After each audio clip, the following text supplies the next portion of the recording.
Good morning. It's good to have you join us on Nigeria Now, showing on your digital first Pan-African News Network, TOS Television. Of course, I can say Happy New Week because it's Monday, the beginning of a new week. My name is Merciful Ajinomo. We have a couple of stories, of course, big stories from the election scene. What happened on Saturday, talking about the PDP presidential primaries and other stories to be discussed this morning. And joining us in the studio to talk about these stories is Adebayo Fajime. Good morning. Good morning. You're welcome to the show. Thank you very much. Let's begin with Blueprint newspaper. And of course, the big story is 2023 presidential ticket.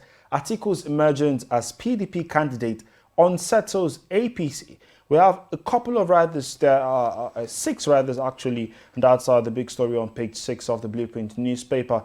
Before you talk about how this affects the APC, what are your big takeaways from the event on Saturday?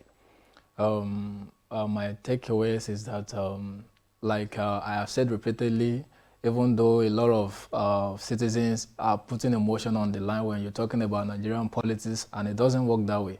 Number one is that we cannot do away with zoning formula, even though the PDP ensure that they conduct free and credible primary, which everybody can attest to it, even most of the aspirants say, no, the party avail each aspirant a level playing field whereby they test their popularity. That's number one, that the process is credible, is fair, and none of the candidates, none of the aspirants has come out to fault the process. So that's number one. Number two is that the zoning formula of the party, like I said, there is no way, if PDP is serious about taking power come 2023, they must be able to present a very popular candidate who can, who has the structure and who has a very deep pocket. Because when you talk about election, especially, democracy, election in the democracy is very expensive.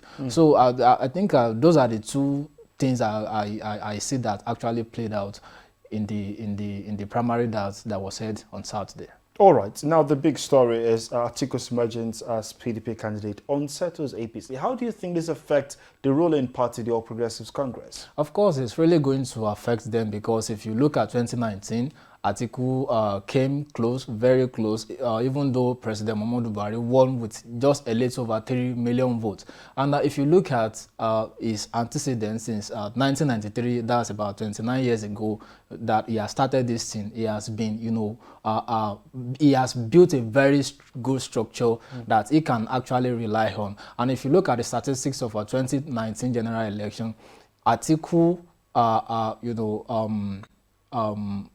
made a very good record for himself from the southern parts. The only place I think that actually work against him, I think is some states in the north, I think northwest, yes, northwest and the northeast, you get. So now, if you are fighting, if APC is going to present a candidate, they should be able to present a candidate who is also popular in the north, because if they are presenting a candidate now, they will not, by zoning formula, APC will not want to present a candidate from the north because of the zoning formula. Because if they present a candidate from the north, people in the other region will say, are they the only one that are liable to govern Nigeria? So if they are presenting somebody this time around, it should be someone, number one, who has a very deep pocket and who has structure, who can deliver states. And don't forget that I said that in our constitution, in the law, for you to be able to win presidential election, you must at least win in 24 states out of the 36 states. So how will you be able to do this?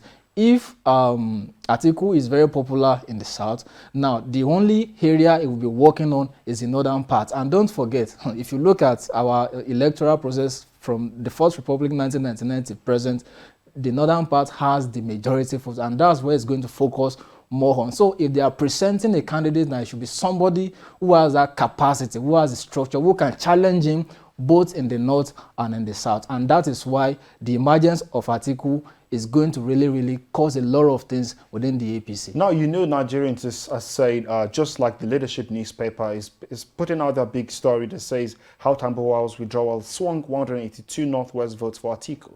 Nigerians is saying if it had not been that Tambuwal stepped down, Wike would have emerged as the popular candidate for the PDP. And now you're saying Atiku has, he has built a structure. Perhaps do you think Tambuwal stepping down is part of the strategy about Atiku? Of course, it's part of the strategy because he knows even if Wike wins the election, see, politics in Nigeria is not Guguru and Helper.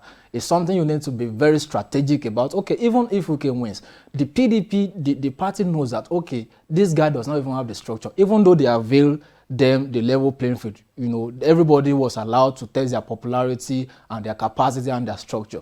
But, what played out, that's 11's hard game in politics. So it is part of the game, it is part of the strategy. So, and he had deployed it and he has won. So even if it is Wike or Tambuwal, I don't see any of these guys emerging, or even if they emerge, delivering for the party come 2023. All right. On the Nation newspaper, the big story is Presidency Buhari not part of plot to draft Jonathan into race. Adebayo was still on this talk, Jonathan, good luck Jonathan. And now, of course, it's just a couple of days to the APC presidential primaries. And now with presidency, this Nation newspaper is saying Buhari is not part of plot to draft Jonathan into race, that the presidency is alleging. How do you react to this story? Do you think they are working together to bring Jonathan back to the party and represent them at the general primaries? It is not possible. And I've told a couple of people this, that they should forget about it, except those cabajos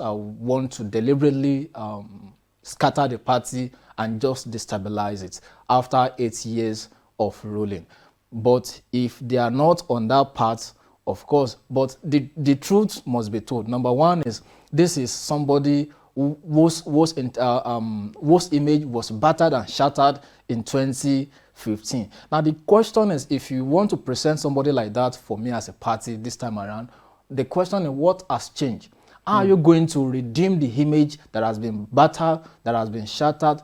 The detriment, how are you going to redeem that? What kind of thing that has happened in the life of, in the leadership capacity of former President Jonathan that you now want to represent to the party? And apart from that, what is going to be an injustice for party members, especially the founding fathers, who was worked assiduously to ensure that the party is sustaining the momentum he had garnered over the years. The likes of Asiwaju Bola Tinubu, Rotimi Amechi, the former governor of Anambra State, who is now the Minister of Labour, and a host of others. How do you justify their efforts and their resources they are put together to ensure that the party still stands strong as we speak today? So if they are bringing somebody who is not a card-carrying member of the party, who has not made any contribution to the party, it's going to be an injustice, and a lot of these people, because of this, may want to leave the party and go and test their popularity or their aspiration elsewhere. And that's the end of the APC. So they will not be able to do anything come 2023.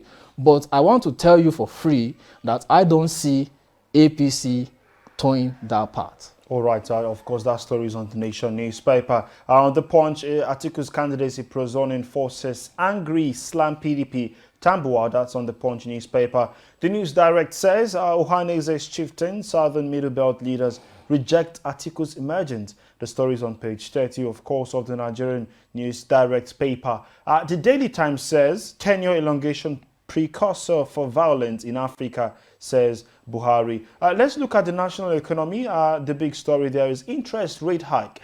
SMEs turn to cooperative societies for funding, and the writer says economists are saying raising interest rates will reduce loanable funds for investment. SMEs turning to cooperative societies for funding. How do you react to this update, really?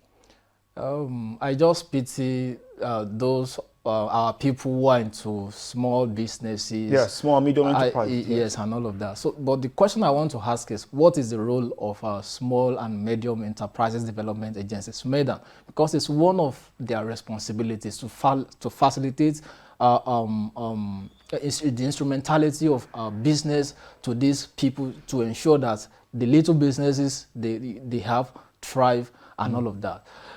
But is the agency really working up or catching up to its responsibility? If these people turn to cooperative society, I used to have an experience, especially my mom, and I knew what she experienced during those times. Most of this cooperative society, when they give you a loan, the interest rate is at a very high rate. So if you are, take for instance, if you are taking 50,000 naira and they are telling you to pay 15 or 10% interest maybe every month, how do you want to sustain that in this present economy? So it's really going to affect them, and they will not be able to maximize profit as expected. So that's why the government needs to come in to ensure that all the agencies of government that are responsible to ensure that all these small business owners keep thriving in their businesses, they do the needful for them, so that whatever business you are doing, they facilitate funding for you, and they implement policy and whatever they can do to ensure that this business people, this business owner, also maximize profits, and they fulfill their potential in whatever aspect of the economy they want to they want to practice. All right. Of course, that's on the National Economy newspaper. We have other business stories just there. Just grab yourself a copy of the newspaper and read up on them. We have other news stories this morning, but you can always stay updated on our website. That is www.tostvnetwork.com, to follow up on news in Nigeria and across Africa. Our social media handle is at TOSTV Network on Instagram, Facebook, and Twitter. Thank you so much, Adebayo, for joining us today. Thanks for having me. And thank you, viewers. We'll come your way again tomorrow. My name is Merciful Ajinamo. Stay safe and see you tomorrow.